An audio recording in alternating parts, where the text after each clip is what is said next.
people aren't prepared. They are taking their lives in their own hands. I think drivers need to take more responsibility. We just want people to adhere to those restrictions and have everything they're supposed to in the vehicles. There's so much that drivers can do to protect themselves. Number one is that they really need to stop underestimating these storms, and they need to stop overestimating their driving ability. First of all, people need to make sure their vehicle's maintained.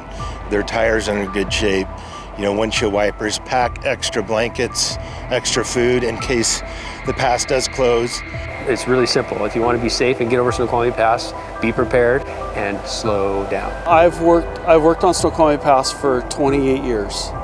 And seeing people out in chain-up areas with their instruction sheets out, trying to put on their chains, you know, it really makes me cringe because there's so much opportunity for people to go out, try to put your chains on, make sure they fit. And then when you do travel up here, you know, is your gas tank full? Do you have some supplies if things go south? Stop driving up on Snoqualmie Pass with bald tires, and then follow our restrictions. If it says traction tires required, that means traction tires are required.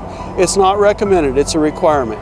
Our closure times would be vastly reduced if people would follow the restrictions and do what's required of them and take responsibility for themselves. Chains. This is a question we get asked a lot. You're actually still required in all-wheel drive to carry chains when chains are required, even if you're not required at the time to put them on. And not having those is a $500 infraction. Another thing we do is chain enforcement. It's at milepost 47 on the eastbound coming out of the Seattle area, and that's just where we have troopers and commercial vehicle enforcement officers at checkpoint, where we're making sure that trucks are chained up when they're supposed to be in the proper amount of chains, that vehicles that are two-wheel drive are chained up when that's required, and potentially making sure people are carrying chains in the vehicle.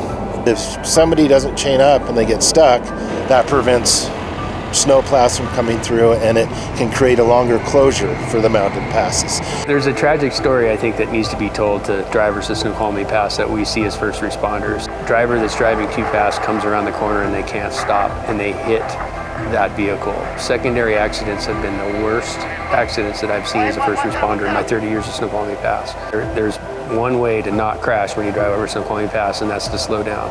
I've been driving Snoqualmie Pass for 30 years and I've never crashed, and it's because I slow down. If you're not comfortable driving in the winter conditions, then postpone your trip. If you're not willing to come up here with good tires, you know, the proper mindset that you're going to follow the restrictions, you know, you're putting everybody at risk. Slow it down. We want you to get to where you're going safely, and obviously in the snow and icy conditions, we just want you to travel slowly and get there safely.